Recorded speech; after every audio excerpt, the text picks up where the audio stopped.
Матча между Ейра и България в Дъблин. Стадиона пълен. Тия хора... Стадиона е хубав преди да е пълен. Ама много хубав. Аз и за това искам да кажа. Този явива един от най-хубавите стадиони. Този просто беше много хубав и аз се чувствах много кофти през целия матч, като гледах стадиона. Не си казвам ви често. И терена беше добре. Терена много хубав, стадиона много не беше разоран. Пълно с фенове. Тия фенове, нали се сещате, че са дошли да гледат техния си национален отбор. Не, че нашия е бил някаква грандиозна атракция, която да ги е събрала. Което означава, че тия хора си обичат играта, обичат си техния си национален отбор, имат си съответната чест. Техният национален отбор не е някакъв супер успешен. Техните национали не са някакви грандиозни звезди. Техният клубен футбол е на нивото на нашия горе-долу, щях да кажа и по-ниско, ама не смея да го казвам това нещо. Но дълги години ние бяхме със самочувствието, че сме доста по-напред от тях.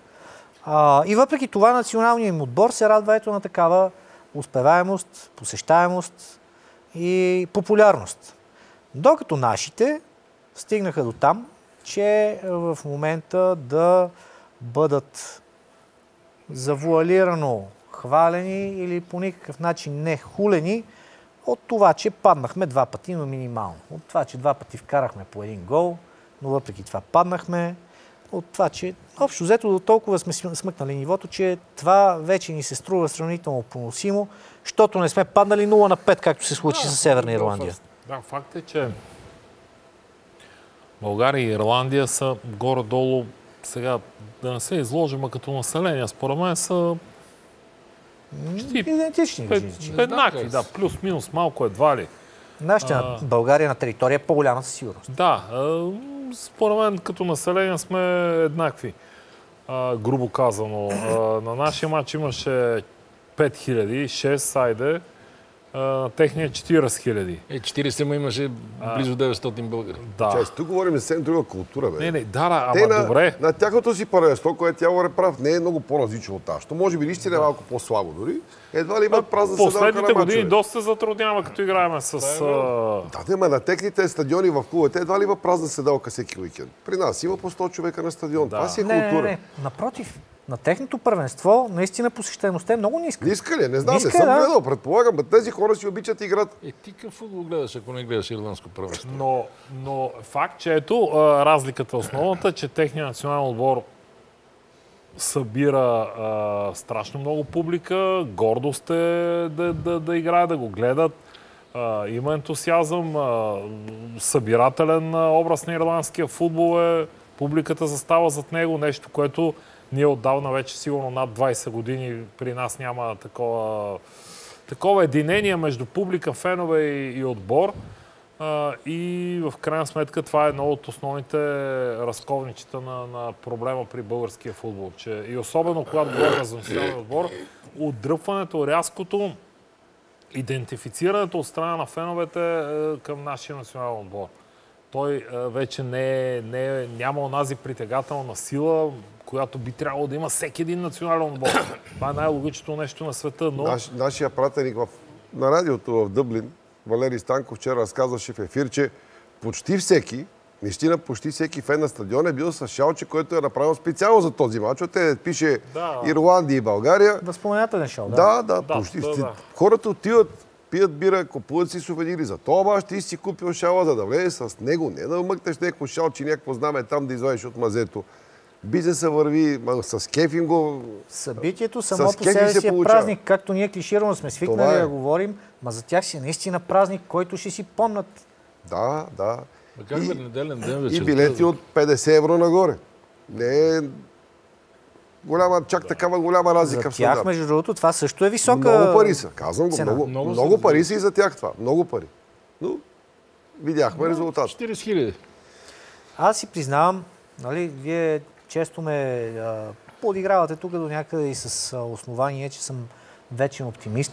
Признавам си, че и в първия, и в заповядайте. И в първия, и във втория матч, просто след като нашите поведоха, вътрешно не вярвах, че това нещо ще доведе до крайна победа. И в първия, и във втория матч. И то си се оказа, че е така. Не, че съм големия познавач, просто вътрешното усещане ми го нямаше. С нощи, ако трябва да върнем към снощния матч, ирландците започнаха супер агресивно. 20 минути натискаха, натикаха. Там едно положение, дето аз не разбрах повторението, май си беше града. Града имаше, да. Не, защото после имаше още една града. Спасяване на спасяване, не знам си какво. И там изведнъж карахме един гол. И ти си викаш, хубаво, нали, излъгахме ги тук сега един гол, но те ако си продължат така да си играят, няма как да задържиме. Някакси нашия гол го отдаваш на някаква случайност. То си беше случайност. За разлика от гола в Пловдив, който беше хубаво изработен, това беше случайен гол. Ма ние сме наказани през 3 дена да говорим за тези хора.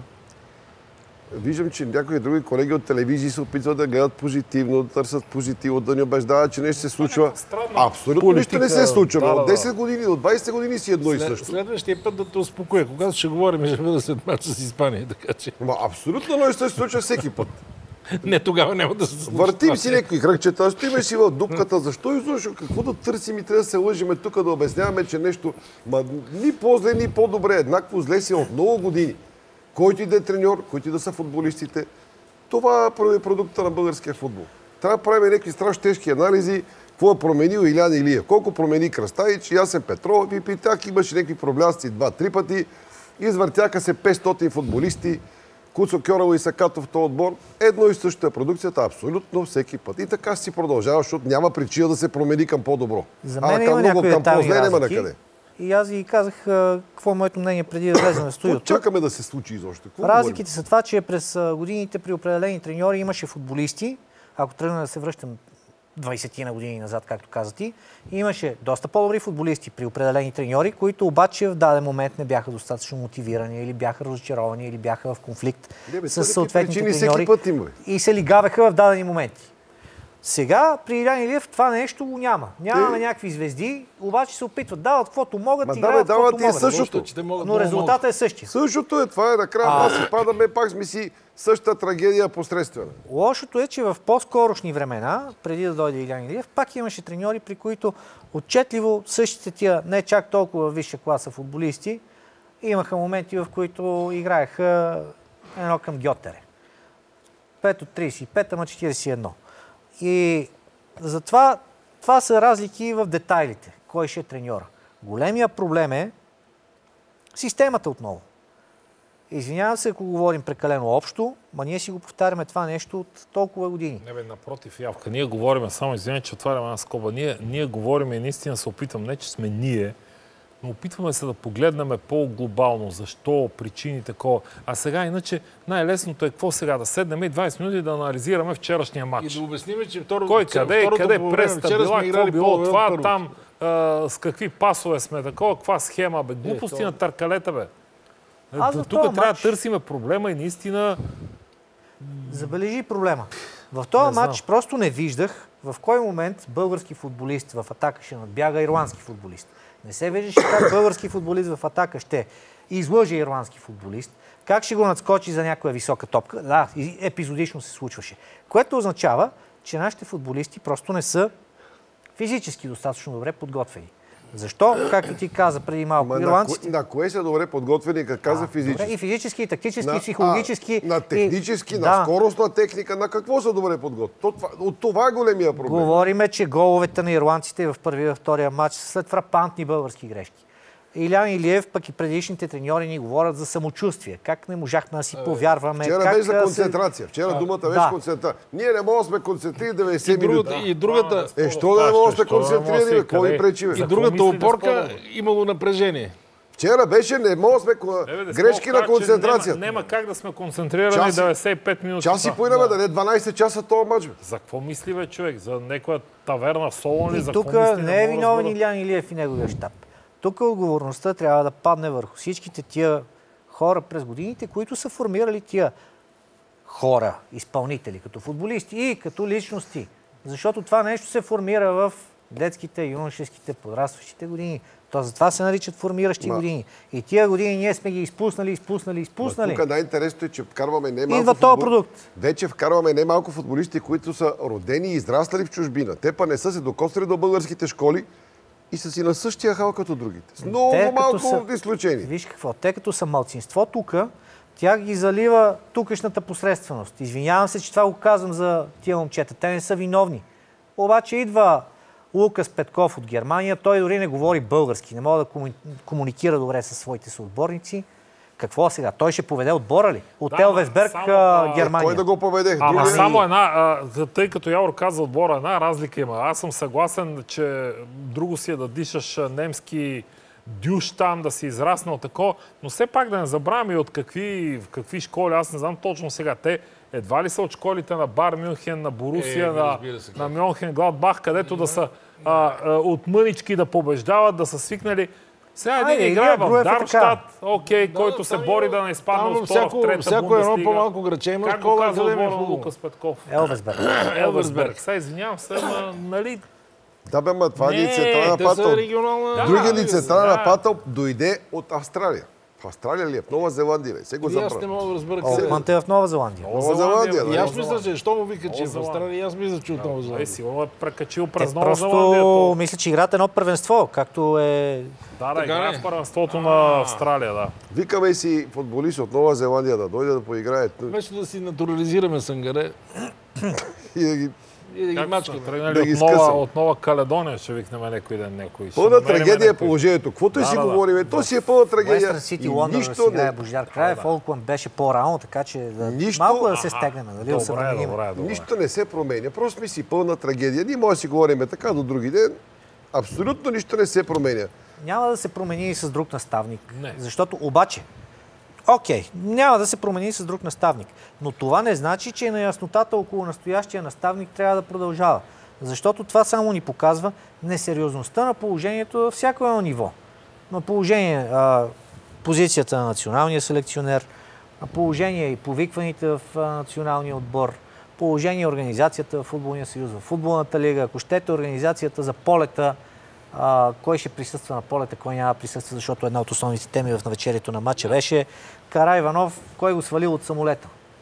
Илян Илиев опроверга това нещо, тия информации, че той го бил свалил от самолета. Обаче пък от друга страна, нали се сещате поводите за тия информации откъде идват? От открития конфликт и открития саботаж, който му беше спретнат на Илян Илиев преди тия матчове. Открит саботаж, който си остана отворен проблем по време на тия матчове. И ще си отворен проблем. И никой не взима мерки. За тази несериозност говорим. И това нямаше да промени нищо. Ако не беше това саботаж, щехме да излежаме по-добре ли? Сигурно е така. Толкова е голяма картината, че сме зле, че тези детайли са си нещо там. Това са наистина... Те някакви вътре си разчистват някакви сметки, но това по никакъв начин не влияе, че ние сме пълна трагедия. Дали Караиванов се скара сега да влияе с някой или с Гозов? Как да влияе на футболистите това? Нищо не променя това, ама нищо. Според мен влияе на футболистите. Кои футболисти? Проблема с Илян...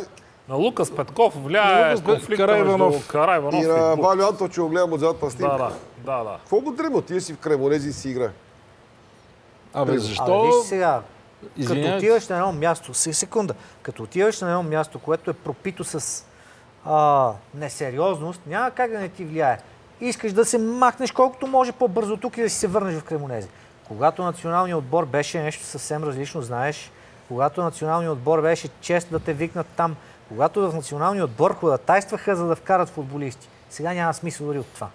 Сега няма смисъл даже да ходатайстваш да вкараш някакъв национален отбор. То пак има смисъл, защото после, като го трансферират, се гледа дали е за трансферчета удрят по-дана локация. Кой ти гледа вече, бе? 2-3 мача. Не, гледат. Кажи това, което отвънка си говорихме за Илян Илиев, че проблема в Илян Илиев не е дали става за националния отбор.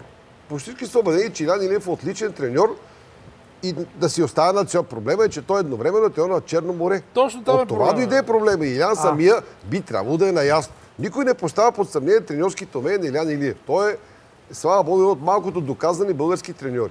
Проблемът е, че той е треньор и на Черно море. Ако беше треньор на Левски или на ЦСК, до сега да е станало война във футбола. Да. Това е проблема. Илян самия и Георги Иванов трябва да решат този проблем. Но Ники е прав, това ме подсети, щях да го забравя. Да. Сега най-логичното е на следващия изпълком да му кажете на Илян Илиев. Избери си Черното море или националния отбор.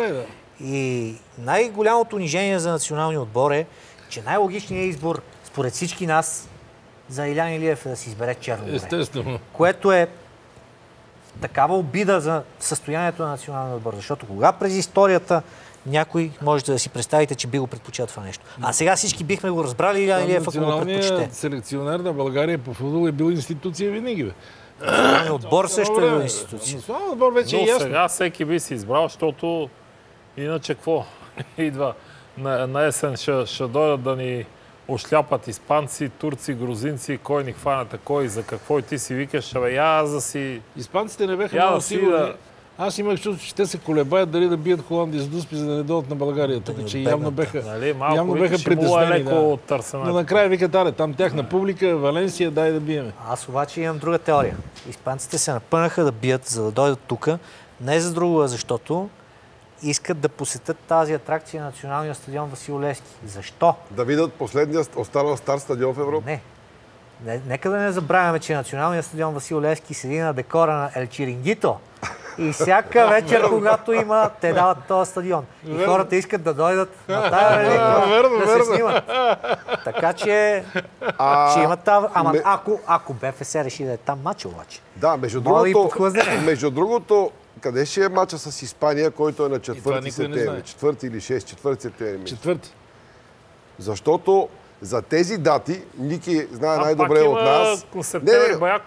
Не, аз друго искам да кажа. Първо има концерти, дори на Ирик Еглес излезе концерт. Да, такъв неочакван. Има, как беше че? Роби Уилямс. В края на септември. Да, въпросът е, че за тези концерти билетите много отдавна се продават. Най-вероятно са и в огромна степен за Роби Уилямс се продаден. За национален отбор за България и Испания мога ги пусна след 3 дена билетите. Що да не ги пусна? Що за концертите? Защото не е ясно къде ще се играе. Да, първо да се изяснат къде ще играе. За мача с Испания спокойно може да си пуснат билети. На мен сега се струва, че идва европейския шампион. Аз мисля, че би трябвало да се играе в Пловдив. Въпреки, че съм софиянец, нали? Просто тук да не напълним стадиона на матч с европейския шампион. Няма да го напълним. Няма да го напълним. За Испания? Не. За Испания. Ние играхме и с Франция, и с Англия, и не се напълним.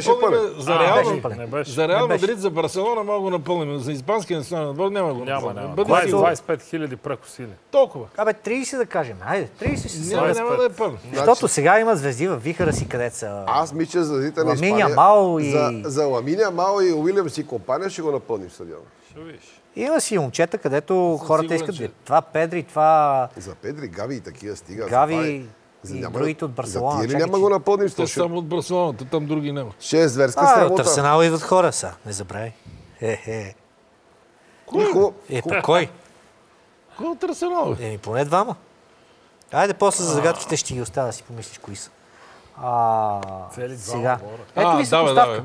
Мерино, дето ги измъкна тия късметли. Ето ви съпоставка с посещаемостта на ирландците срещу нас. Срещу нашия отбор, който сигурно не познават никой от тях, си напълниха стадиона. Нашите няма да дойдат заради своите, но и заради най-атрактивния отбор в Европа, който е в момента, пак няма да напълним стадиона. Убиват това, бе. Убиват всичко, което е свързано и с тях по един или друг начин. Те са... Абсолютно това е... Не знам. Трагедия. Защото поне да имахме някакъв шанс хората да си кажат тук сега срещу най-големите ще се сравниме какви сме. Какво ще се сравниш? Те хората си помнят. Хората помнят срещу англичаните как се сравнихме. В тази група ние сме между 0 и 1 точка. Защо да се заблуждаваме? Последния 6-ти матч е домакинство на Грузия. Ама пак не знам те за какво. Ама Грузия, ако имат шанс, защото те като нищо, те са добри. Вчера видях, че те играха 2 мача за 3 дни с Армения, общ резултат 9-1. В група с Турция, Грузия и Испания 1 точка е героизъм. 1 точка ще си бъде и то точно дед вика Ники поради последния мач с грузинците. Ако не стане така, обаче те да са на кантар за класиране, защото това го има. При група от 4 отбора, Испания е явно. Турция много добре се представи тук тия дни. Нашляпа унгарците като... Мани биха ги двата мача и той яко ги биха. Аз една друга съпоставка пак ще направя, обаче не е с друго място, а с друго време. Един от пътите, когато журналистическата гилдия е била по подобен начин настроена срещу националния отбор, беше началото на 90-те години.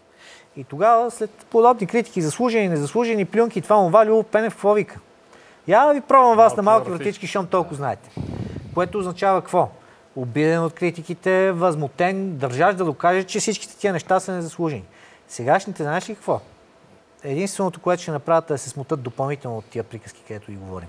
На кой ще му дръзне да излезе и да каже: абе, вие луди ли сте, сега ще видите какво ще покажем. По-смутени от това може да бъдат. Те хем са смутени, хем те са все пак с толкова ниско самочувствие, което е факт, защото нямат менталитета на победителите. Те и не играят в националите, и не играят в отбори. Така е, Един-двама, Антон Недялков и кой друг?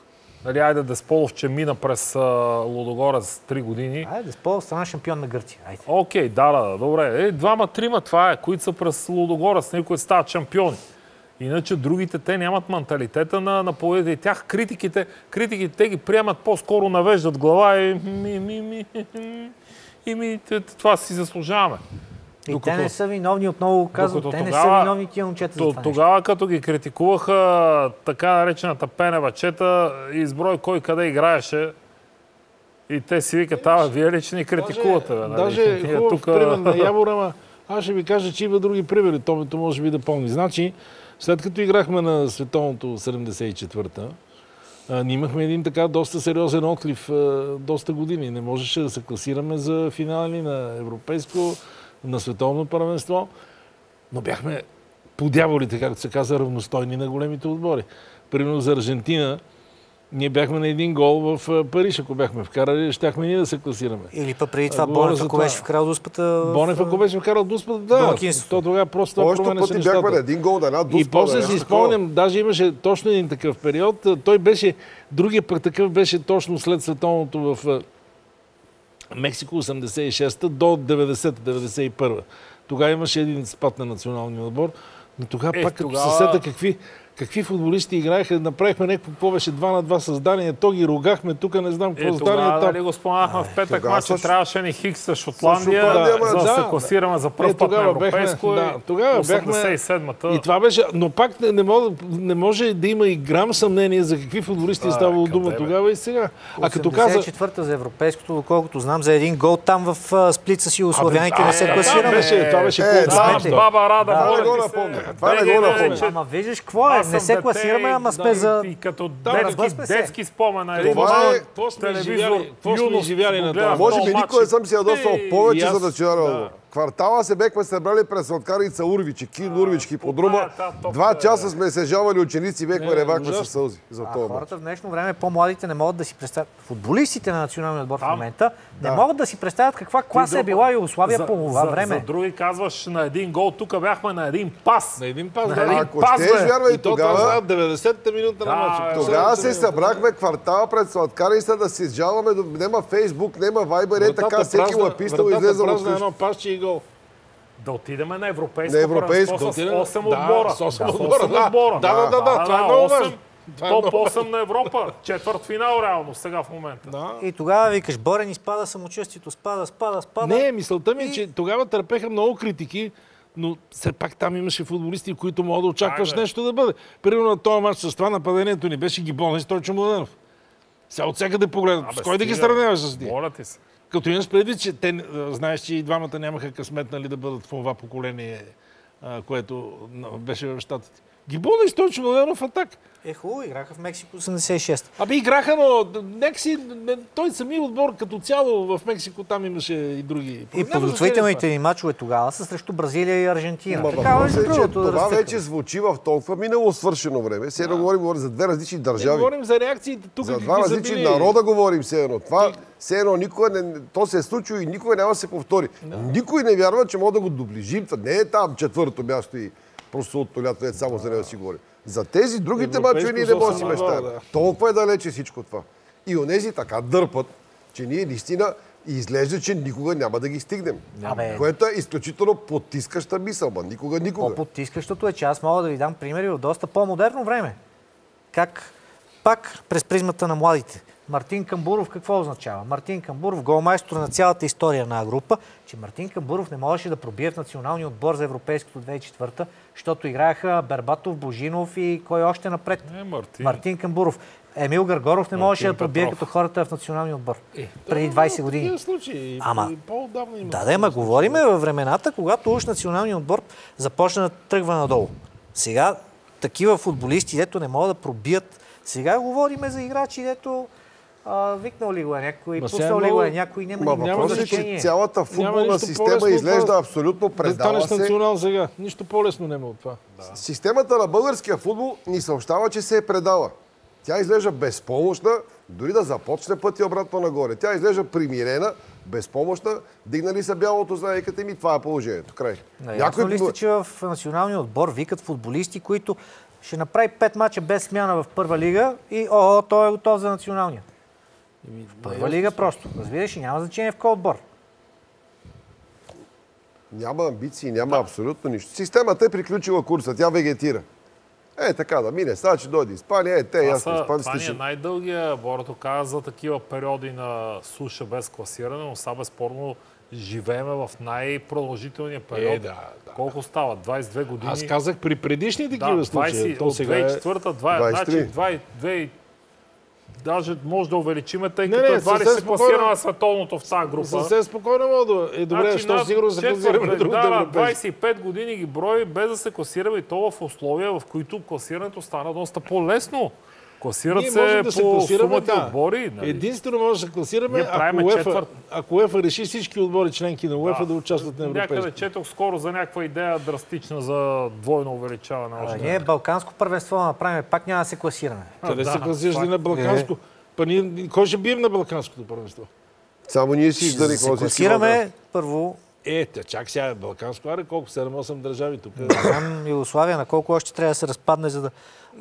с Черна гора мога да видим малко зора, Босна ще ни бие 100%. Черна гора, там може нещо Хикс, едно друго. Сърбия, Харватия.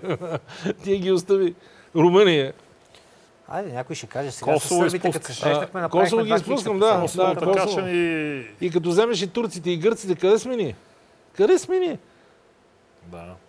На времето нашия футбол беше водещ на Балканите. Водещ. Сега сме най-слабият отбор. Сега извиняваме се, ако тая наша реакция тук по някакъв начин контрастира с други анализи, които бяха по-скоро оптимистични, че не са ни били с много. Аз не мога да свана... Всеки има своето право на мнение, разбира се. Така, просто не мога да се... Не знам. Се утешавам с това, че второто по време те играли по-добре от първото, нали? От мача в... Макар, че то... Вижте бе, помните ли миналия път, какво ви споделих? Това е най-слабият отбор на Ирландия, който аз съм гледал някога. Най-такъв безидеен отбор. Те не, че някога са били някакви светила. Абсолютно преодолим постен отбор. Постен отбор. Без идеи, нищо. Топката летеш. През годините, както ти кажеш, си имали фигури така. Как да не? Там Нин, такива, нещо се появи. Някой... Как имаха? Те световни звезди са имали ирландците. Да, сега... Няма нищо ли? Погледни ги. Погледни ги. И то отбор... Да, верно, играят по Ипсуич, Улвърхемптън и тем подобни, ама... И то отбор ти не можеш даже да си му равностоен в известна степен. Да кажеш да има някакво противоборство. Първото по време, ние вчера стигнахме до един корден и до гол. Това не беше минаването на центъра. Проблема е колко сме изтръпнали вече всички, щом се радваме, че не са ни били с много. Не, ние максимално сме изтръпнали. Всички са се предали, бе. Аз даже не се... Какво значи да се радвам? Всички са се предали. Сега облегчени са масово хората. Ние сме се предали до степен да очакваме Испания да ни дойде да ни бие с 10-0. Защото масовото очакване най-нормално да ни бият 8-10-0. 13 били испанци. Ако те играят сериозно, може да ни бият 8-10-0. Сега ще стоя да си... Не ви казвам ако. За първи матч. Ама ние и на това сме претръпнали. Мили за мина вече ясно. Така, трагедия се майнат. Те може да нямат намерение да набият с много. Ама ние с тази защита, дето гледаш как се клати 2 мача с Ирландия, ние сами си вкараме головете. Но няма да е... Да, не знам. А ние след Испания и май отиваме гости на Грузия ли беше? Добре ли видях? Да, няколко дни по-късно. Няма да напомняме как свършихме с Грузия. Добрата новина е, че в момента сме първи в класирането в тази група. Това е по-азбучен ред. Матча с Испания го посрещаме в момент, в който сме с абсолютно и равни шансове с испанците. Ние сме по-азбучен ред, сме първи водачи в групата сме. Да. Така че... И горките турци. Последни. Че е някаква грозна гледка. Се окопаеме, ще им пречиме на хората да си играят. Ужасна история. Знаеш какъв е проблема? Ужасна история. Че нашите и това не могат. Те не могат да пречат като хората. Те не могат и да пречат. Искам да се извина на зрителите, на по-младите, защото по-старите може и някой да е забелязал, направих една фактологическа грешка миналия път. Като говорихме за мачове с Ирландия, там и за един матч Руси Гочев да кара гола, ще се борят и ще се бият. Нали говорихме за това? Матча не е с Ирландия, с Уелс. Но аз поне за мен е Ирландия, Уелс, Северна Ирландия, Шотландия, се горе-долу. Матчът е с Уелс тук, в голямата кал, който беше и дето вудцата, култовия му израз, казах им да се борят и да се бият. Добре. Горе-долу едно и също, уточняваме само, че ирландците, те са република, не са част от Великобритания. Иначе разбирам защо е горе-долу едно и също. Аз говоря за типа футбол, бе, Явка. Да, бе, както виждаш, виж какво уважение демонстрирано към англичаните. Мисля, че е редно. Различен футбол демонстрират. Си караме по темите, че е изключително тягостно. Говорим за нещо, което всички знаем, че е приключило просто. Много хора, добре, по темите, много хора свързват това, което се случи вчера в теглянето на тиража на спортния тотализатор с една поредица от абсурдни събития, които са толкова вече чести, че едва ли се струват абсурдни на нашата действителност. Като, например, обявяването на легендарния футболист на Арда Петко Ганчев за умрял, пък той си беше жив. Седмица по-късно в тотото се падна топка с 41, при положение, че се тегли 5 от 35. Националният отбор, че си падна отново. Това не е толкова вече. Това не е нормалното от всички, които изреди. Не е толкова чрезвичайно. Но това, което се случи в теглянето на тиража на тотото, меко казано скандално. Меко казано скандално. Слушам го днеска Ники по радиото. На него не му се сторило чак толкова скандално. Не, че не е скандално. Казах, че... Разбирате ли? Ама това пак е следствие на това, че до такава степен вече абсурдите в България са станали ежедневие, че, нали, как реагират делове? Аз не съм го гледал. Не успяха да реагират и водещите, защото и те се чудат. Просто изчете числото. Изчете си, каза изчете си, петото число е... Имаше секунди, в които се усети, че е нещо. И каза 40, той какво да реагира дело? Той нищо не може да знаят и те какво да кажат. Ние нещо не разбрахме, тук объркахме ли се? Той си е водещ, видя числото и го казва. До там това е. Макар, че може сега, не че се бъркаме, според мен би пич, всичко такова, нали? Ама може да кажем, тук нещо... Аз съм по-скоро... Има продуцент на цялата тази работа, който да му сигнализира в слушалката, стой, тук нещо не е както аз съм по-скоро на мнението на Ники, че ние като държава и народ така сме се пуснали от хорото за всичко, че това е... И просто получаваме поредния знак от съдбата на къде вървим и как вървим. И аз си го повтарям всеки път. Ние живеем в TikTok и YouTube и всичко друго, ама тотално сме се пуснали от хорото. Кой моя бачка от къщи, кой моя защо не бачка. Следва май месец ще има 25 почивни дни, си викаме весели празници, много здраве. Това тая куме ядене и пиене. Цялата ни работа е такава. Държавата виси на коса. Нямам идея как виси още. Си правиме сега държавни магазини в почтите, ще продават почтачиките, сирене и кашкавал. Тот 41, бай Петко го погревахме, сега ще го каним на мач. Това са най-нормални неща за едно мързеливо племе, което иска само да яде, да пие, да виси в социалните мрежи. Поредната порция безхаберие, която се появява просто на още едно ниво. Дори нямахме възможност ние да изкоментираме обяснението на футболния клуб Арда за това как са направили гаф. То беше още по-абсурдно от самия гаф. Звънна ни тук един човек, че един дет се представял, че е легенда на нашия отбор, бил умрел, ма не му разбрахме името, живеел някъде в някакво село и решихме той е сигурно. Аз ви казах миналия път, че горе-долу най-вероятно моето обяснение беше Леля Пера, чистачката, като е мела, там се е вайка, разбрахте ли бе Петко умрел? Кой е певе? Това бе Петко, е караше голове на време.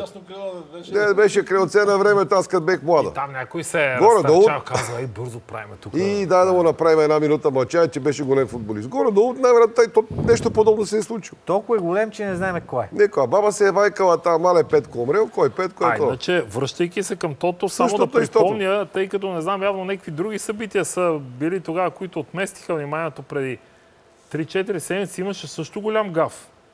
Така ли? Да, имаше, те понеже тиражите, част от тиражите явно ги записват и ги излъчват след 2-3 часа. Не бе, на запис е, това е на живо бе.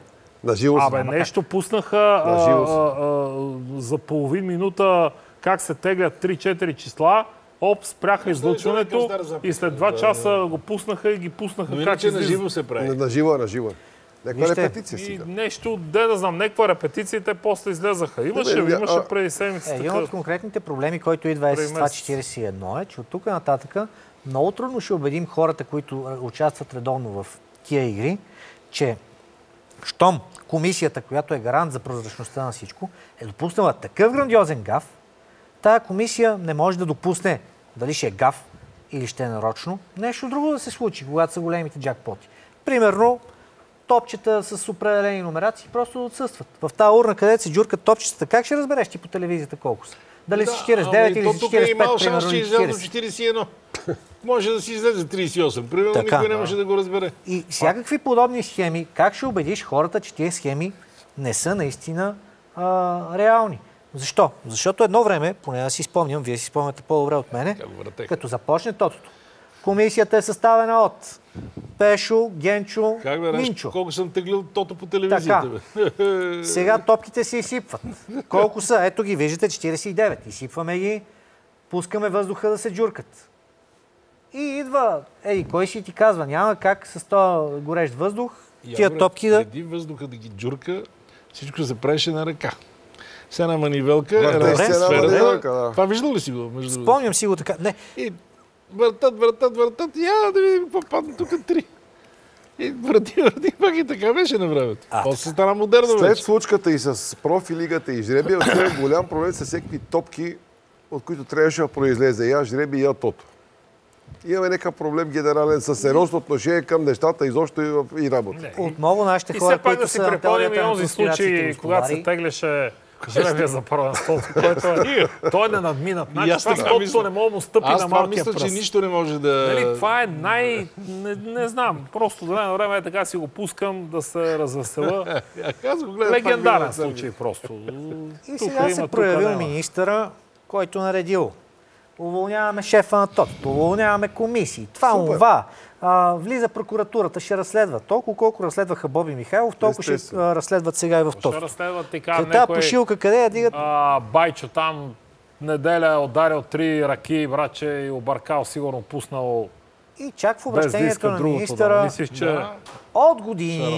от години комисиите, които следят за това нещо, са вътрешни и стават предпоставки за шашми. Като от години, какво се сети сега, ватенце? Чакам от министъра...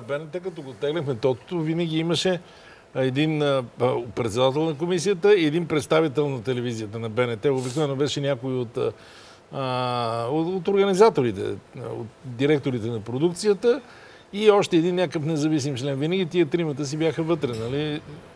За да бъде уж да има някаква... Но не ми се е случило. Това не ми се е случило. Виж, случай ми се дуспа 2 пъти да удари един, ама това не ми се е случило там на тото. Аз само използвам тотото и държавата, министъра си дудна всеки път. Продължавам да питам, ние сериозно ли сме се предали и никой няма да има национален стадион. Защото национален стадион са парите на тотото, на спорта, на министъра. Това министъра, преди ще 50 министри спортни. Честно казано, като говорим за стадион, мен в момента малко повече ме вълнува какво ще стане с евентуалния стадион на Левски. Не, това сега ще го говорим. Не, няма да го говорим. Това ще чакаме други ден да мине общото събрание и тогава ще го говорим. След малко ще го говорим, въпрос да питам. Предали сме, че нямаме национален отбор, зле ни е футбол и национален стадион и никога няма да имаме. Примирихме се с това и край, няма да има национален стадион. Това ще си стои съветски тип от 100 години. Не знам дали ще си стои. Две думи само по отношение на скандала. Защото пък много бързо реагираха разни политически фигури и министерства, от тотото реагираха. И ако влизаме в теорията на конспирациите, щом е възможно това нещо да се случи, дали пък не е възможно някой да направи постановка и на началника на тотото?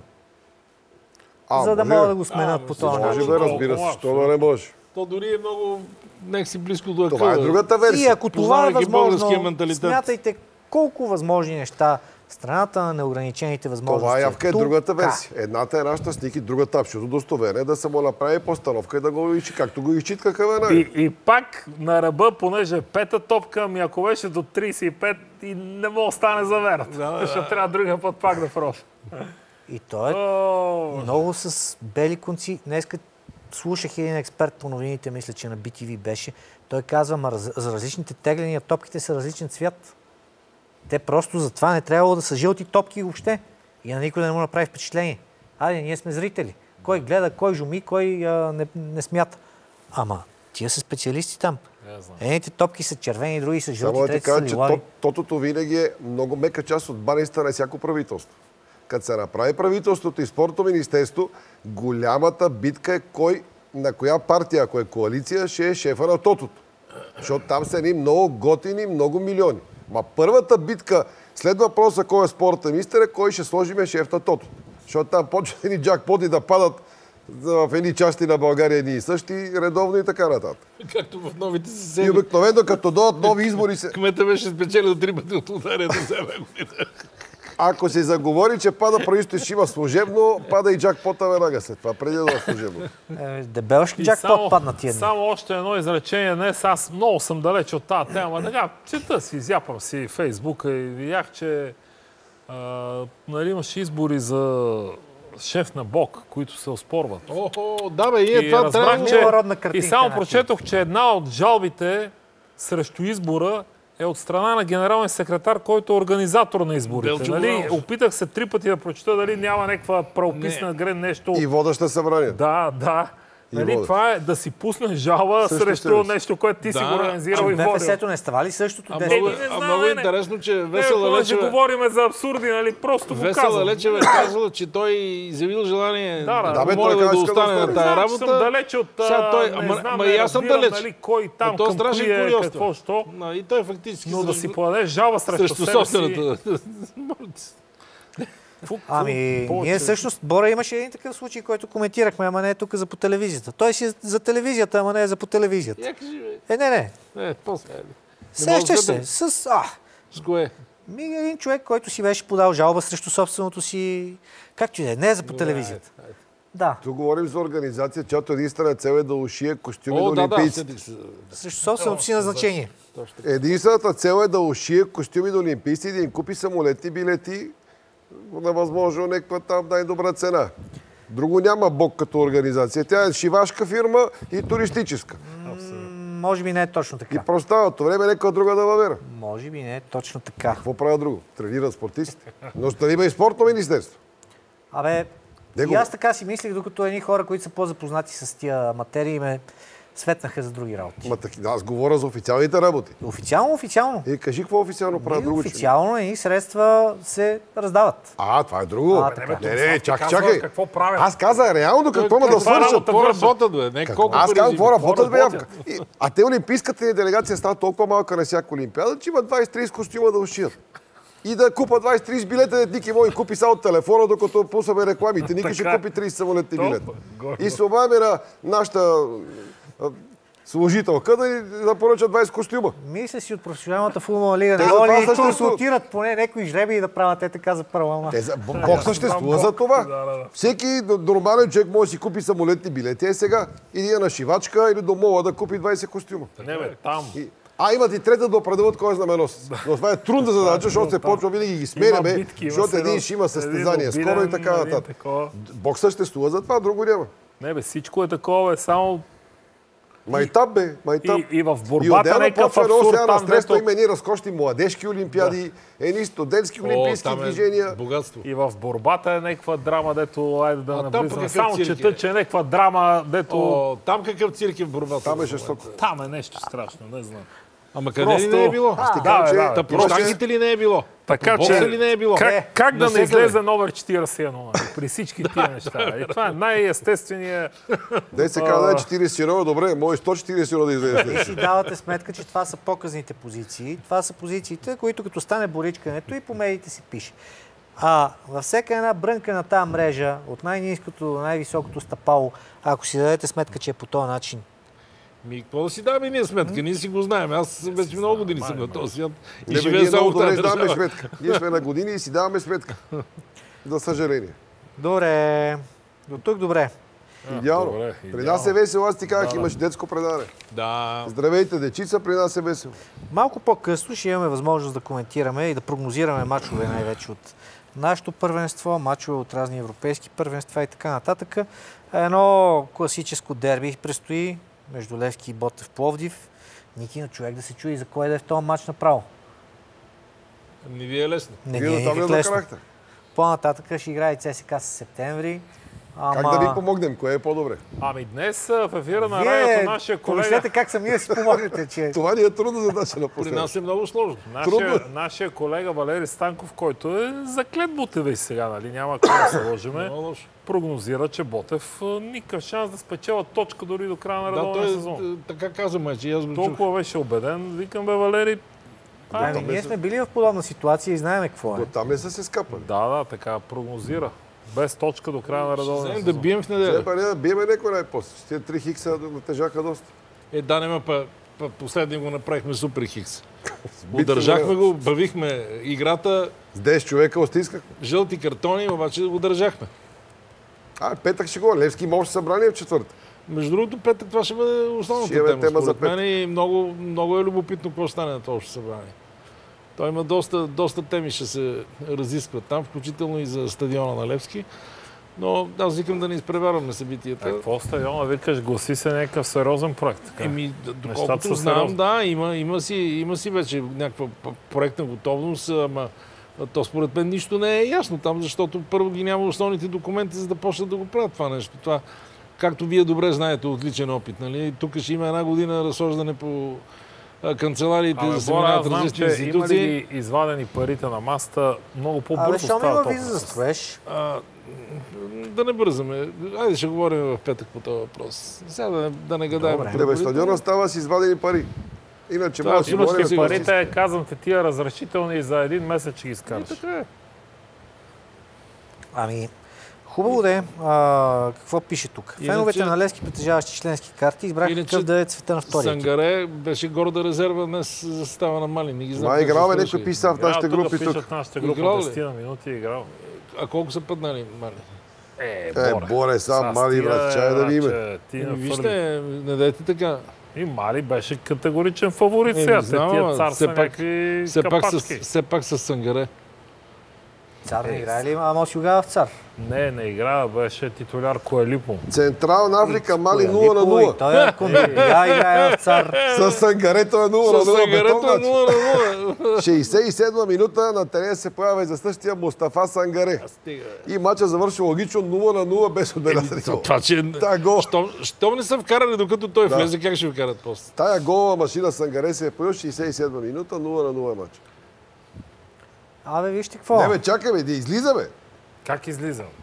Влиза бе. Влиза бе. Чакай, обърках цветове. Аз видях, че е резерва цара, Коалипо? Може би... Коалипо за цар е играл със сигурност. Може би е настанал момента. Или може би ще дойде момента в края на сезона за равносметките. Ама все пак ще припомня, че в началото на сезона Сангаре тръгна доста обещаващо. И дори се намериха творци с синя... Не бе, не казвам, че всички се намират за винаги. Такива има винаги. Се намира винаги. Не, това е пример, че явно наистина феновете за 2-3 кръга са припознали. Бързичко се дигаме и много бързичко се смъкваме на земята. И при нас се е случвало, не само при вас. Ние тогава реагирахме нормално, като стана това нещо. Посмехме се малко и толкова. Казвам единствено, че един и същи камък е този, който ни изпъва и нас, и вас. Проблема е често и периодично. Че нашата публика се напати от слаби сезони, от неспечелването на нищо. Ние последните 5 години нямаме по-високо класиране от 4-то място. Не знам дали знаете тая малка подробност. И един такъв импулс, какъвто беше в началото при Генчев, 4 победи или колко направихме, този Сангаре имаше късмет да вкара няколко гола и това дига духа на хората. И страда ли е фен на Левски, който спаси отбора си, това, което е за книгата на Гинес, аз не знам друг такъв случай да има в света, спаси отбора си, за да гледа сега как отбора пази равенството един на един с Арда. За това става дума. Така че това е епизод. Сангаре верно е вкара в началото, но никой от нас не си е мислил. Сега пак се толкова разбираме от футбол, че е някаква супер звезда. Че той, ако имаше тия качества, които той първите 4 кръга показа, той нямаше да е въвразим в трета дивизия на това. Щеше отдавна да... Ники добре познава един от двамата ни охранители Дарик Радио. Те са култови. Един е страшен фен на ЦСКА, другия на Левски и се редуват колко цели ме на смяна. Левскар оня ден ми вика: добре, как тия винаги намират цветар нападатели, толкова ги заради. Ние па един не мога да намерим. Аз същия въпрос го поставям от години насам. От години насам. Човека си седно си кама, как бе те колко ги зарадиха всичките добри. Ние един не мога да оценим. Не може да се каже, че те са взели всичките най-добри, само те са били и са ги взели. Просто си оцелват. Има един жокер за отговора на този въпрос. И то е, че част от тия нападатели, които играха в ЦСК, в дадени моменти са били предлагани на Левски. Да бе, сигурно. Защото добре знаем, че за част от тях. Те предлагат на плеяда от отбори. Знам това нещо. Само, че... Факта е, че в Левски няма. Това е. Визионерството в Левски не е на много високо ниво. Не може да намерим централен нападател. Не, всъщност ние би трябвало да си играем с нашите си, които си много по-добре, отколкото с Зангаре. За нивото цялото на българските централни нападатели говори това, че дойде от Германия един човек и един от Австралия и Нова Зеландия, за да играят национален отбор на тази позиция. Подсказват ми, че от Славия, който направи, както Явор каза, направи 2 мача и стана национал. Подсказват ми, че Мустафа Сангаре миналата година е спечелил класацията за спортист номер 1 на бившия си клуб Варзим. И може би по този начин, влизайки този триумф индивидуален в неговата визитка, е привлякал вниманието на емисарите на футболен клуб Левски. Не. Моя грешка. Няма такова нещо. Това е обявено днес. Това е новина. Днес. Така че не е привлекал нищо с това нещо. Днес е обявена тази новина. Много добре знаем град Варзим. Че е спечелил миналата година. Спечелил е спортист за годината. Спортист на годината на бившия си отбор за миналата година. А те какъв, освен футбол, какъв спорт друг развиват? Португалските футболни спортни клубове. Ние един месец сме изкарали в това градче. Живеехме един месец по Ладе Варзим за европейското 2004. Така че малко стадионче. Там при тия вълни, освен някой сърфист да е бил друг конкурент за спортист на града. Стадиончето като ФК Драгалевци, нещо подобно. Сега ще виж като вкара гол на Ботев Пловдив. Дай Боже. Ще видите вие, защото го плюете сега. Как ще го плюе? Що да го плюе, радваме му се. Играл е за Мали, национал стана. Харесваме си го, национал. Направихме го национал. Дигнахме му цената, сигурно 3-4 милиона ще му вземем. Направихме го национал, да някой го хареса да го вземе. Добре, продължаваме напред с тематиката. ЦСКА-то, Ники, какво става с ЦСКА? Сега националите се връщат без много да са се изморили от участие в мачовете. Не са се изморили. Вчера видях, влезаха за по 2 минутки накрая. Шопов и Илян Илиев. Така че няма какво да ги мислиме. Не са се преуморили.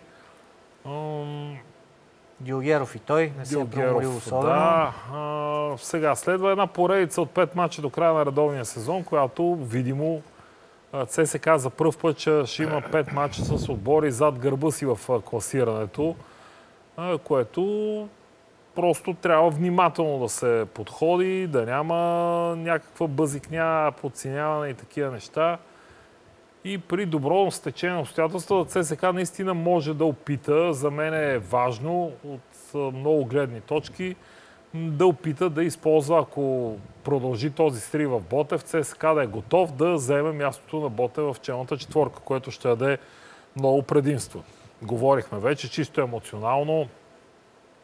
Всеки един матч за мен е четворка в състав Лудогорец, Левски, Черно море и ЦСКА. Ще предложи, ако не друго, всеки път по 3, по 2 доста зрелищни матча. Там с всеки един измежду тия 4 отбора, който ще е един срещу друг, ще бъде зрелищен матч. При всички положения няма как да не е така. Това е едно на ръка. ЦСКА е длъжен да бъде от тази все пак най-престижната елитна четворка. Нали? Абсолютно е така. Второ, говорихме за там различните сценарии при развой при турнира за купата, където може да стане така, че ако се стигне до план Б за евротурнирите, четвъртата позиция, евентуално третата може би да даде директна виза, четвъртата предимство в домакинството в баража. Така че и това е важно.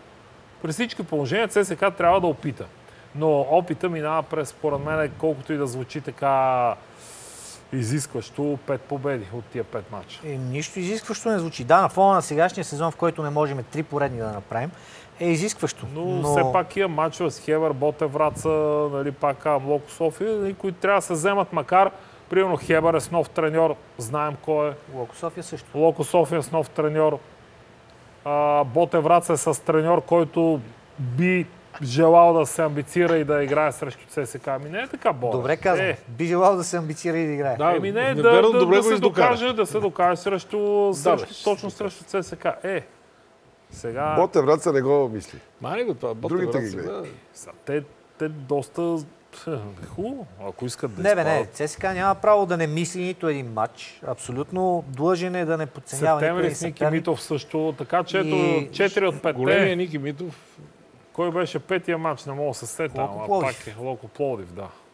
Така че ние изтъкваме, че основният приоритет на ЦСКА е Купата на България. Тук, там игра. Но междувременно трябва вече да се влезе в едни релси на победен път. Мисля си, че в ЦСКА има всички предпоставки това нещо да се случва. Това ли ви е програмата? Независимо, че... Вие сте в четворката.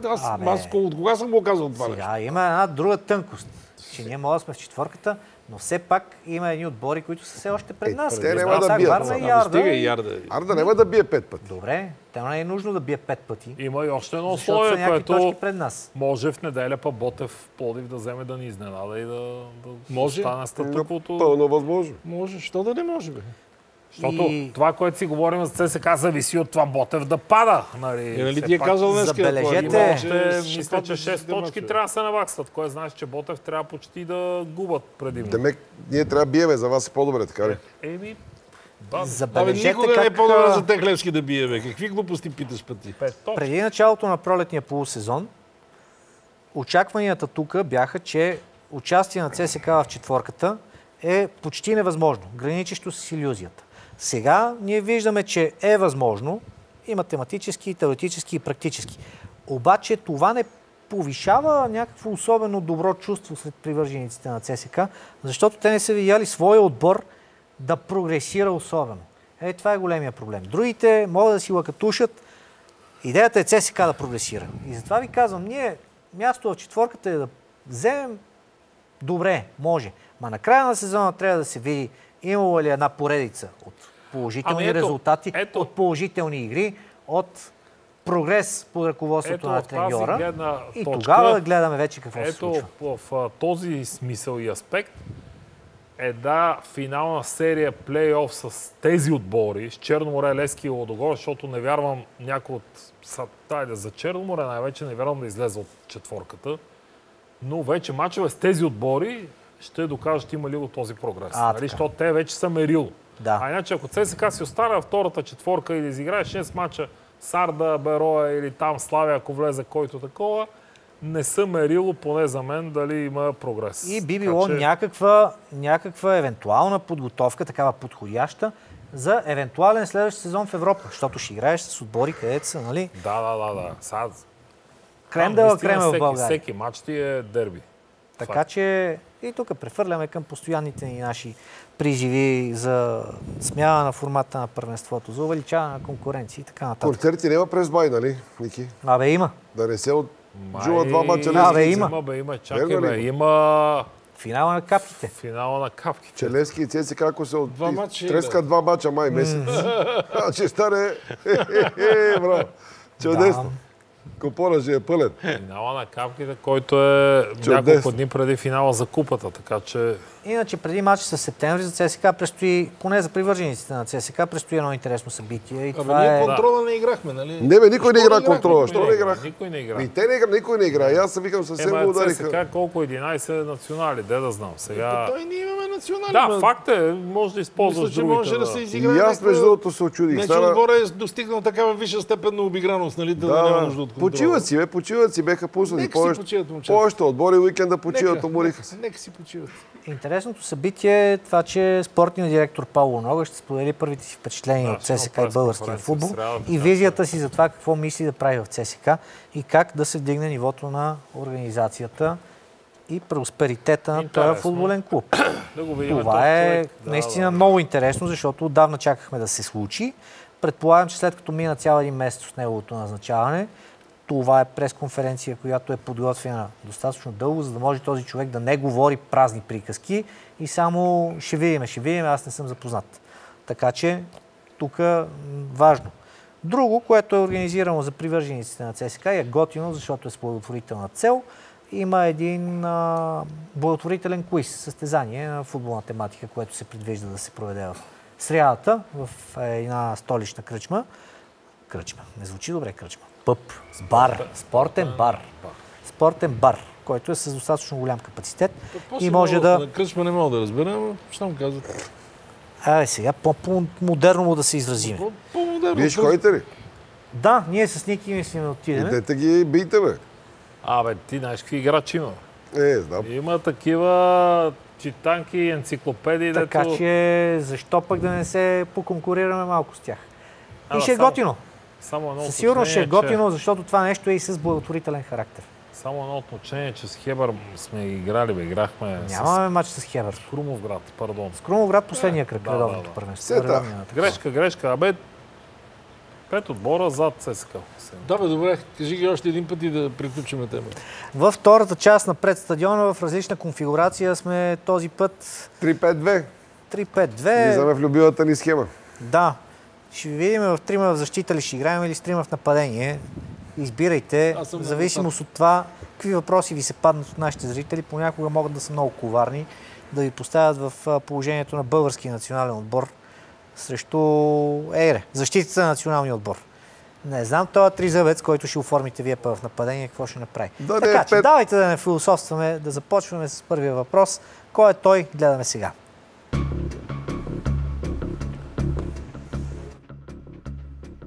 Велко Георгиев.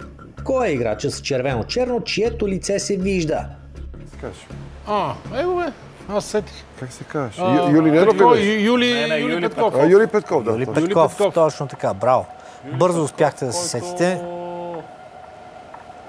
Лескарч. Да, ето го. Лескарч. И играе в Левски. Игра в Левски, да. 10 години игра в Левски. За малко игра в Левски, да. Иначе дълго време в Локо София. Локо София, да. Офанзивен халф ли беше, крило, нещо такова? Не, бек. Бек ли беше? Десно, бек съм чисти. Но интелигентно момче, между другото. Юли Петков, може би в последствие беше в школата на Локо София, сега извиняйте, но не съм запознат по настояще. Може и да е все още в Локомотив, но да не сбъркаме. Не сме, на 0 няма да сме добре.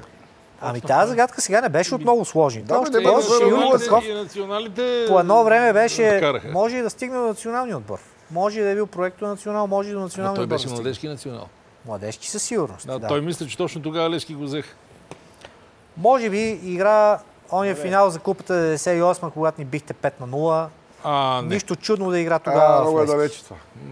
По-скоро игра. Преди 26 години. Тогава? Не, много по-скоро игра. Факт е, че почнахме като първия мач срещу Ирландия. 5-та минута, цак така бързо в началото. Сега ще видим дали си повярвате. Моля. Да не загубим концентрация. Чакай, първо да не загубим концентрация. Георги Иванов. На кой футболен клуб е тази емблема? Коя ще е това? Това е български. Доростол да не е нещо. Такова българско изглежда. Не бе, че е българска. Дали. Сега се фърлиме яко на български. Чакай, нещо сръбско. Не, нещо съветско там. Динамото не е така. Динамо е едно такова ръкописно. Да не е някое... Да, мисля, това какво е? Това е топка по средата, има това вълнички и рекичка. Вълнички река е по-скоро, да не е Днепър. Отгоре има и крепост. Значи Силистра, там нямаше някаква крепост. Това е Доростол, Силистра. Трябва да борят с Доростол, аз мисля, че... Ама не ми е в историческото съзнание на Доростол това да е емблемата, освен да е някаква нова. Какво ти е в историческото си я виждал по емблемата на Доростол? Никаква представа. Къде си я виждал емблемата на Доростол? Ако не е Доростол, какво друго моде? По-добро няма да измислим. По реката... Вили Небдин, нагоре няма. Крадовик Свищов. Това е. Доростол. Доростол, Силистра, в смисъл достатъчно жокери имаше и в емблемата, и голямото Д, и Дунавските вълни, и крепостта. Кое? Нова е. Ти сякаш си бил фен на не знам колко да е нова. Не знам. Ти ще кажеш си сигурно буската, къде време старата им емблема. Доростол, Силистра, мисля си, че задавали се ни от този въпрос, кой областен град в България не е имал никога представител в А-група и мисля, че точно Доростол, Силистра не е бил. Май в А-група. Не помним да са били в А-група. Така. Не са били, никога не са били. Така че това е... Но също така дълго време са били в Б-група, а пък има един период от историята, в началото на 20 век, когато тая област от България е била част от Румъния, знаете, Добруджанския край. Достолу са известни с това, че играха финал за купата на Съветската армия с Левски един път. 87 мисля, че беше. Искам да кажа, че под наименованието екипа Негра или нещо такова са играли в румънското първенство и имат трофеи оттам. А от куп трофеи от румънски турнири. Но говорим за една епоха, която е повече от век назад. За Достол играхме тогава. 4-0 мисля, че бихме някакъв автогол си вкараха. Почти съм убеден. 88, когато станахме шампиони и взехме Съветската армия, те ни биха за купата. Няма спомен, често. Аз мисля, че така беше вече. В момента са трета лига до Достол, което е регионално първенство. Давай нататък. Ударно начало. Иначе за Силистра, може би последната новина така за обществеността, която беше, когато един господин отиде в местното подразделение на електроразпределението да се оплаква, че няма ток. Да седна да си прави филийките там. Това беше последното, което чухме за Силистра май. Така че... А хората са имали футбол? Ние като говорихме за нещата да се случат в България, все пак да не забравяме и за фена на Ботев, който се прочуда последния мач на Ботев. Като излезе по организъм на трибуните. Като излезе по организъм, да. Така че това са нормални неща. Това си е своеобразен протест. Не, супер спесива. Човек е артист. Сега това, че някой не разбира от изкуство, отделен въпрос. Всичко е точно. Супер спесива, идеални спеси. Точно. Чакаме испанците. Те да му мислят. Те са приятели. Ние няма какво да губим, те да му мислят. Чакаме сега следващата загадка. Ние там един мач. Мартин Антонов Колев. Кой е на снимката? Ужас. Този го знам, бе. Ако искате да започнем с това, в кой отбор играе? Да, аз това гледам сега. Това на кой беше на... Да не е Спаньол това? Депортиво Ла Коруня. Депортиво Ла Коруня, Борето позна, но кой е футболиста? Да не е оня сърбина, дете не можа да вкарат дуспата да ги наприха Барселона Гьотере шампиони преди 25 години. Ако се сетиш кой е сърбина, ще ти дадем половин точки, иначе не е той. Бего тук. То си е или испанец, или... За да ни питат, значи нещо известен бе. Испанец, италянец... Известен е, че той и сърбина е известен. Да, не е некъв там, дето си играл. Много ми е познат това. Иначе сърбина Бора е Джукич. Този има някаква ловка, нещо ми е познат. Никакъв южноамериканец то е... На кой беше, сега да не се излагам, имаше едно произведение. Айде, няма да се излагам. Уругваец, колумбиец. Не, испанец си е. Испанец ли е? Изолда с кой беше в тандем? Кой? Изолда, викам Борис. Тристан. Така. Диего Тристан. Нямаше да се сета. Диего Тристан, който... Ето така изглежда сега. Ако ви бяха питали сега кой е той... Тук вече посмъртно не мога, не. Диего Тристан беше голмайстор на Депортиво Ла Коруня и... Той мисля, че стана и на лигата една година голмайстор. Може и да е станал. Това е бяха дали тази съвременната снимка. Тук довиждане. Ама тук вече съвсем... Периода, в който Депортиво играеше и в Шампионската лига. Помним ония епохален обрат, който беше срещу Милан. Направо сериозен отбор си бяха Депортиво Ла Коруня. Сега са се запътили пак към... Те с Арсенал ли играха някакъв полуфинал? Или аз се бъркам? Кое ме питаш, Боре? Арсенал играл ли с Депортиво някакъв полуфинал в Шампионската лига? Или някъде там? Или четвърт финал? Полуфинал в Шампионската лига не със сигурност. Може някъде са се засичали. Полуфинал. Те веднъж играха финал Арсенал. Не бе, факт, ама рядко се, нали? Не бе, мисля, че имаха някакви мачове. Я погледни там. Не знам сега. Възможно е и да е имало. Имат около един. Кое е полуфинал ли?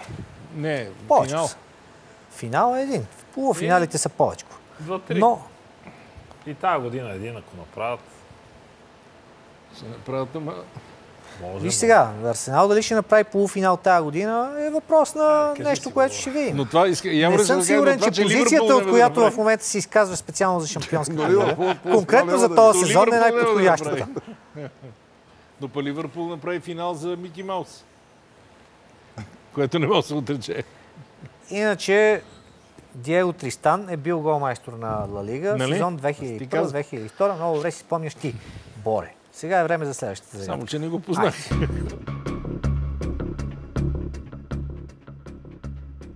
Станислав Бандров. Избройте играчите на снимката. Имате право на максимум 2 грешки.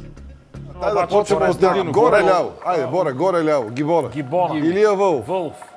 Тук сме... Не е ли... Не е Емо Димитров или не? Дали не е Емил Димитров това наистина? Така. Не, чакай. Явка казва, Емил Димитров ли е горе? До Вълф. След Вълф. Да, няма. Това Жужо ли е? Възможно ли? Гледам според мен, да. Това е Жужо, това е... Моля? Не бе, как Жужо? Не е Жужо. Така, не е Жужо до него. Не, айде да го оставим този за добре, вратара не съм сигурен кой е. После е Пепи Петров. Пепи Петров, това е вратаря, бе. Оставяме го вратара, дай. Двама не знаеме до тук. После до Пламен Гетов кой е? Долу лево. Пламен Гетов, Джеки Вуцов, Гочето, Краси Коев. Това беше Локо от Ботев Плодив крилото. Пашев. До него кой е? Не съм сигурен. Долу са Садъков, лека му пръст, Ради, Руси Гочев, Арабов и Коце Костадинов. Така, значи трима сме, един ни трябва. До Пламен Гетов, вратаря и до вратаря. Той високия кой беше Русия, бе? Той централен защитник играеше, ама кой беше? Иван Илиев да не е? Иван Илиев. Не, той е Иван Илиев. Той е с мустаци. Хайдерлиев, бе? Не може Хайдерлиев национал. Абсурд в този отбор да Хайдерлиев. Как да не е бил национал Хайдерлиев, бе? Чакай. Да не е Илия Величков голията, бе? Не. То до Пашев, възможно ли да е запрян Раков, бе, или не? Ами, възможно е, да. Ама не много. По-скоро не, Явка чакай ми. И там до Пламен Гетов, а вратаря кой може да е, бе? Кой да е вратар, бе? Национален вратар на Привуцата и Гочето, Илия Вълов и кой да е другия, бе? Малко на Шейтанов. Да не е Любо Шейтанов това? На Шейтанов мяза много. Любо Шейтанов е това. Възможно, така къдрава коса. Но не е така, в лицето ми прилича на Шейтанов. Шейтанов е, да. Шейтанов ли е, бе, Явка? Ами, сега изписан е като Петров, но нищо чудно да е Любомир Петров Шейтанов. Сега... Да. Шейтанов е това, разбира се. Добре, значи двама ни бягат. Не сме сигурни да Шейтанов. Трима ни бягат. Шейтанов го познахме, бе. До Гетов. Махаме вратаря, двама ни бягат. До Пламен Гетов, най-ляво и най-дясно на средния. И он е горе. Според мен е срамота, че не ги познавате тия най-ляво и най-дясно. Кажи така, сега много обичам да кажа. Известни са, смисъл, аз ще ги познавам. Не бе, ясно, че национали са известни, ама отляво кой беше Гетов, бе? Възможно ли е Ники някой, който е свързан с ЦСКА по-настоящем? Кой бе? То вляво? Мето Томов, не? То вляво ли, бе? Да, бе. А то вдясно кой е? Ние си ги познахме вече. Този вдясно е, за съжаление, вече покойник. Кой бе? Най-десния. Да, кой? Живко Господинов. Живко Господинов. Кой е то вляво от ССКА да е свързан, бе? Може да е помощник треньор, например. Кой, бе? ЦСКА, бе! Бащата ли Бащата ли, бе? Втори път не много познаваме бащата и да много имахме за него загадка. Ами така е написано тук. Не, възможно е, да, напълно възможно. Да, по това време играеше. Да. А кой е до вратара горе? Лъхчиев. Лъхчиев от Тетър. Нямаше да сетиме за Лъхчиев. Не е така. И какво един не познахме, така ли? Не, да. Двама не познахме и имаме право двама начи печени. Си е за зрителя. Не бе, трима не познахме. Трима не познахме, трябваше двама. Трима, даже четирима май. Не бе, що? Защото и до Георги Василев, кой казахте, че? Краси Коев. Краси Коев. Добре. Как ще го Краси Коев? Съжалявам. Точката за зрителите. Следващата загадка ще бъде тайбрека. След 2-2. Айде да видим.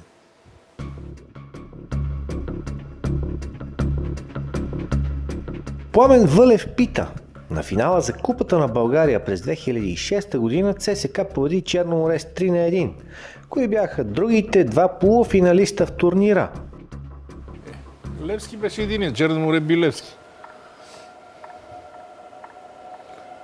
Сигурно бихте, че аз не я спомням. Биха ни с продължение. Това не е златната година, тогава, когато бихме всичко наред. И там от 2-0 им наприхме 2-2 и те в продължението ни вкараха 3-2. С Мари Стоилов беше тренер. А ЦСКА кой да е бил? Някои капачки сигурно.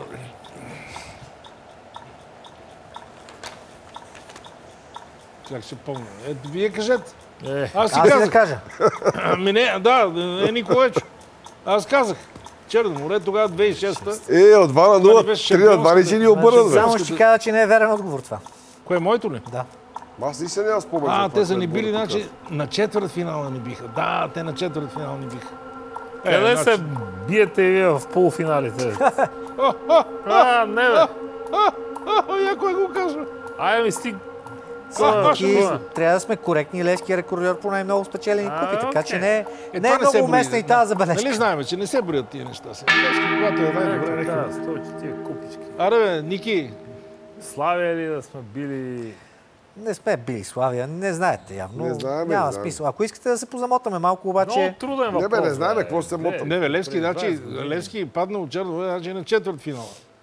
Полуфиналистите са отборите на Нафтекс и на Шумен 2001. Добър ден. Нафтекс и Шумен. ЦСКА бие Нафтекс 4-1. Черно море отстранява Шумен след 1-1 в редовно време и 2-1 в продължение. Как се сети бе за Шумен? Иначе този матч беше запомнен и с това, че стана големия бой на почивката. Агитките на ЦСКА и Черно море, защото тогава пък нямаше полиция, която да охранява финала. Имаше частна охрана и това много добре се демонстрира доколко може частната охрана да си упражнява правомощията, което... Никога Шумен нямаше. И Нафтекс се сети. И за Нафтекс нямаше да се сети. Не, абсурд. 2006 точно така, на четвърт финал, значи... Даже на финал отпада Левски през декември месец. Даже на финал още през декември месец. Не беше декември, бе. Сигурен съм, защото това беше покрай международните ни мачове, там европейските. Декември пак има европейски мачове. Аз ти говоря там вече след Артмедия и Удинез. Моля ти се. Поправят се моите източници, 22 март било. Естествено, беше точно в серията, когато пътувахме всяка седмица в чужбина. Ние имахме такива времена. Имаше Реал Мадрид. Всека седмица ходихме в Европа. Ми ходихме, бе, факт. Да ти ги напомняме. Добре. Явка да ми направи забележка за Купата на България, да не се обаждам, ама за европейски мачове, като почнете да се обаждате. Какви европейски мачове? Я кажи, кога за последно сте играли в Европа на пролет? Ама не ми вика и не са играли. Защото аз ти говоря за март месец, когато Левски пътуваше почти всяка седмица в Европа. Ходихме, бе, да ти ги припомняме. Ходихме в Словакия, след това ходихме в Udine и след това ходихме в Гелзенкирхен. И ако не беше ония Брисел, четвъртфинал тогава. Да, бе, окей, ама я не можете се. Седно някакъв период от 15-20 години, в които редовно са ходили. Значи, виж какво сега. Това, че не успяхте да влезете в Шампионската лига, не е наша вина. Значи, не да си го изкарваш, нищо лошо не съм казал. Казах, че тогава по това време... Нищо общо няма. И Мари даже в този матч игра с доста... за европейски клубни турнири да говорим. По-експериментален състав с Черно море, аз го помня матча, гледах го по телевизията. Добре, окей. И какво сега толкова? За мен лично... И пътувахме всяка седмица, факт. Мое лично мнение, голямото постижение на новия отбор на Левски беше именно този пробив до четвъртфинала с Шалки. Не влизането в Шампионската лига. Това беше голямото им постижение и честно казано, ако това се беше случило на моя отбор, аз много добре си спомням и с умиление, и с някаква такова, с добри чувства си спомням как отстранихме 3 съперника в Европа 1998 година и играхме с четвъртия Атлетико Мадрид.